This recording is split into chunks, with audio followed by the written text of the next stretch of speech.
وَمَنْ أَظْلَمُ مِمَّنْ ذُكِّرَ بِآيَاتِ رَبِّهِ، اس سے بڑھ کر ظالم کون ہے کہ جسے اس کی رب کی آیات پڑھ پڑھ کے سنایا جائے، ڈر سنایا جائے کہ بچ جاؤ آخرت کے دن کی جواب دہی کے معاملے میں، ثم اعرض عنها، اس کے بعد وہ منہ پھیر لے، انا من المجرمین منتقمون، ایسے مجرموں سے تو ہم انتقام لے کر چھوڑیں گے۔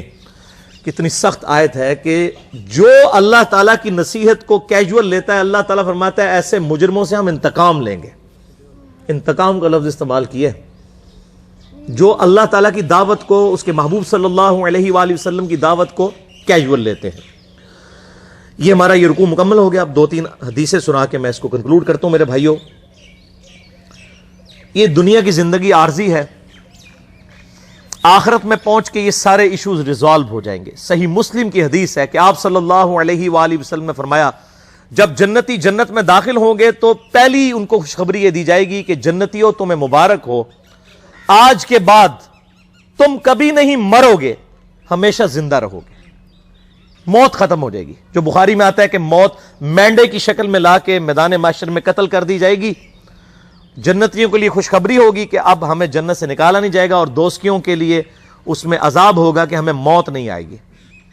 تو مسلم شریف کے الفاظ ہیں، پہلی خوشخبری جنت میں داخل ہو جانے کے بعد کہ مبارک ہو، آج کے بعد تمہیں کبھی موت نہیں آئے گی۔ نمبر 2، آج کے بعد تم کبھی بوڑھے نہیں ہوگے، ہمیشہ جوان رہو گے، 30 سال عمر رہے گی۔ نمبر 3، کبھی بیمار نہیں پڑو گے، ہمیشہ ہی تندرست رہو گے۔ نمبر 4، کبھی بدحال نہیں ہوگے، ہمیشہ خوشحال رہو گے۔ اور 5ویں خوشخبری تو سب سے اوپر ہے کہ آج کے بعد اللہ تم سے کبھی ناراض نہیں ہوگا، ہمیشہ راضی ہی رہے گا۔ جنت میں کوئی ایسا عمل نہیں ہوگا کہ جس کی وجہ سے اللہ تعالیٰ ناراض ہو۔ یہ ساری جو حدود اللہ ہے، یہ دنیا میں، جنت میں اہل ایمان کو سونے کے کنگن پہنائے جائیں گے۔ دنیا میں مرد کے لیے سونا حرام ہے، دنیا میں مرد کے لیے ریشم حرام ہے، لیکن قرآن حکیم میں آتا ہے ریشمی لباس پہنایا جائے گا جنتیوں کو۔ جنت میں کوئی ایسا عمل نہیں ہوگا جس سے اللہ تعالیٰ ناراض ہو۔ لیکن دنیا کی زندگی پھر قید خانہ ہے۔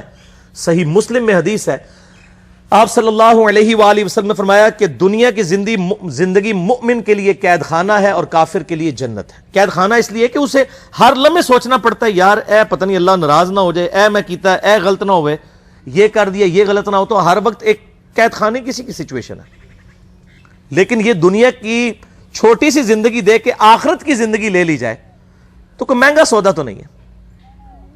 آپ دیکھ لیں کہ اگر کسی شخص کی زندگی 1 ارب سال ہو اور دوسرے شخص کی زندگی 1 ارب سال اور 1 دن ہو تو اس میں کوئی فرق نہیں ہے، دونوں ارب سال ہی جی رہے ہیں۔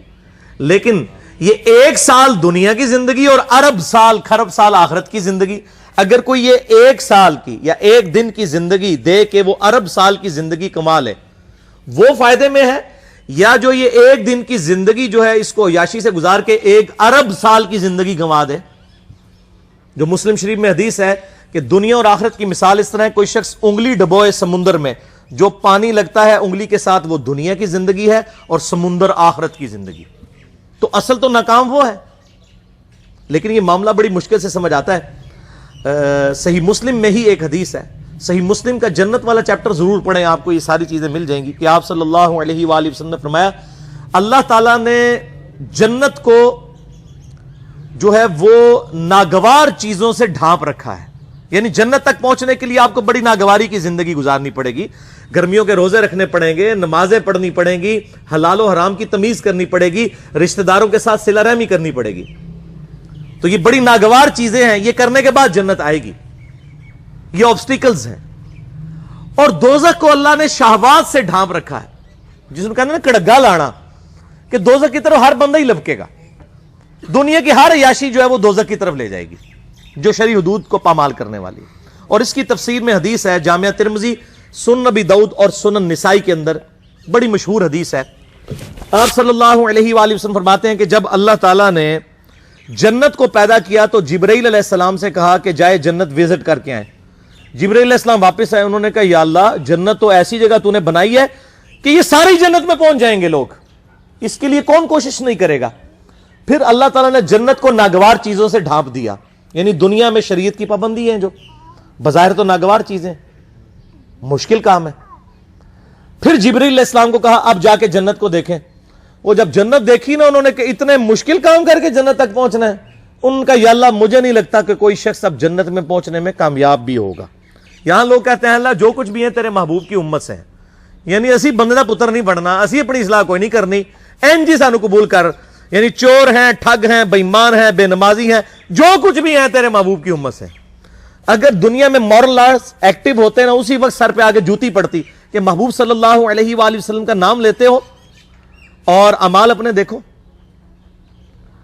اچھا اسی حدیث میں آتا ہے ابو داؤد، ترمذی اور ابن ماجہ کی کہ پھر اللہ تعالیٰ نے جبریل علیہ السلام کو کہا جا کے دوزخ دیکھیں۔ دوزخ دیکھی، انہوں نے کہا یا اللہ کوئی شخص بھی دوزخ کے لیے کوشش نہیں کرے گا، کوئی شخص بھی دوزخ میں نہیں پہنچے گا، اتنی سخت عذاب ہے اس کا۔ پھر اللہ تعالیٰ نے دوزخ کو شہوات، دنیاوی لذتوں کے ساتھ ڈھانپ دیا اور جبرائیل علیہ السلام سے کہا اب جا کے ذرا دوزخ کو دیکھو۔ جب انہوں نے دوزخ کو دیکھا انہوں نے کہا یا اللہ مجھے نہیں لگتا کہ کوئی بندہ دوزخ سے بچ پائے گا۔ اللہم اجرنا من النار، اللہم اجرنا من النار، اللہم اجرنا من النار، اللہم من احییتہ منا فاحیہ علی الاسلام ومن توفیتہ منا فتوفہ علی الایمان۔ آخری حدیث بھی صحیح مسلم کی ہے، مجھے ضمناً یاد آ گئی اس حوالے سے کہ آپ صلی اللہ علیہ وآلہ وسلم فرماتے ہیں کہ دنیا میں جس نے اللہ کے تابع فرمان بن کے زندگی گزاری ہوگی، مشکل کی، مفلسی کی زندگی گزاری لیکن اللہ کی نافرمانی نہیں کی، قیامت والے دن اللہ تعالیٰ فرشتوں سے کہے گا کہ اسے ذرا ایک پھیرا جنت کا لگواؤ، ایک پھیرا جنت کا ایک پھیرا لگے گا۔ پھر اللہ تعالیٰ پوچھے گا ہاں بھائی بندے کو دنیا میں تو نے تکلیف دیکھی؟ وہ کہے گا یا اللہ تیری عزت کی قسم میں نے دنیا میں کوئی تکلیف نہیں دیکھی، کیونکہ رزلٹ سامنے آ گیا نا۔ ہمیں بھی یاد ہے جب میں انجینئرنگ یونیورسٹی میں پڑھتا تھا تو ہم لوگ بڑی محنت کر کے تیاری کرتے تھے، جب ہمارے یعنی پوزیشن آ جاتی تھی کلاس کے اندر تو بڑے خوش ہوتے تھے، ہمیں اپنی وہ زندگی کی محنتیں یاد بھی نہیں ہیں۔ اس کے بعد اچھی جاب لگی تو وہ اپنی انجینئرنگ یونیورسٹی کی راتیں جاگنا اور پڑھائی کرنا یاد تک نہیں ہے، کیونکہ آسائش مل گئی نا، رزلٹ سامنے آ گیا۔ پھر جس نے دنیا میں بڑی مزے کی زندگی گزاری ہوگی اور اللہ کو رسپانس نہیں کیا ہوگا، اللہ تعالیٰ فرمائے گا اس کو ذرا دوزخ کا ایک پھیرا لگواؤ نا۔ فرشتے دوزخ کا ایک پھیرا لگوائیں گے نا، پھر اللہ تعالیٰ پوچھے گا بندے کو دنیا میں خیر دیکھی؟ وہ کہے گا اللہ تیری عزت کی قسم میں نے دنیا میں کوئی خیر نہیں دیکھی، دنیا کی ساری آسائشیں بھول جائے گا، ایک پھیرا دوزخ کا۔ ادھر لوگ کہتے ہیں خیر ہے جی پھیرا ہی لگے گا نا پھر جنت ٹوری جانا ہے۔ یہ پھیرا کہنا بڑا آسان ہے، یہ جو لوگ یہ کہتے ہیں نا ان کو کہیں کہ آپ ایک منٹ کے لیے صرف موم بتی کے فلیم پہ ہاتھ رکھ کے بتائیں، آپ اتنے وثوق سے یہ بات کرتے ہیں۔ اس سے بھی بڑھ کے میں یہ بات کروں کہ اگر آپ کو کہا جائے کہ فجر کی نماز چھوڑنے پر فجر سے ظہر تک آپ کو ایک 10 بائی 10 فٹ کے کمرے میں صرف ایک پھیرا لگے گا فجر سے ظہر تک کا، جس میں 1000 کوبرا سانپ ہوں گے، 1000 بچھو ہوں گے، ایک پھیرا ہی لگنا ہے، کوئی تیار ہو جائے گا؟ کانپ اٹھیں گے تصور سے۔ اب آخرت چونکہ سامنے نہیں ہے نا، اس لیے کہتے خیر ہے جی پھیرا ہی لگے گا۔ اللہ معافی دے، ہمیں تو اللہ سے دعا کرنی چاہیے کہ اللہ تعالیٰ بلا حساب و کتاب ہمیں جنت میں داخلہ عطا فرمائے اور ہماری غلطیوں سے درگزر فرمائے۔ اس معاملے میں اللہ تعالیٰ سے کبھی بھی اس قسم کی بات نہیں کرنی چاہیے کہ ایک پھیرا ہی لگے گا۔ نہ میرے بھائیو، ہم تو ایک پھیرا کیا ایک سیکنڈ بھی برداشت نہیں کر سکتے۔ بخاری اور مسلم کی متفق علیہ حدیث ہے کہ آخرت کی آگ دنیا کی آگ سے 70 گنا زیادہ تیز ہے، ہم تو دنیا کی آگ برداشت نہیں کر سکتے۔ تو اتنے وثوق کے ساتھ اس قسم کی باتیں کرنا یہ بہت دیدہ دلیری ہے اللہ تعالیٰ کے اوپر۔ اس حوالے سے اللہ سے ڈرنا چاہیے۔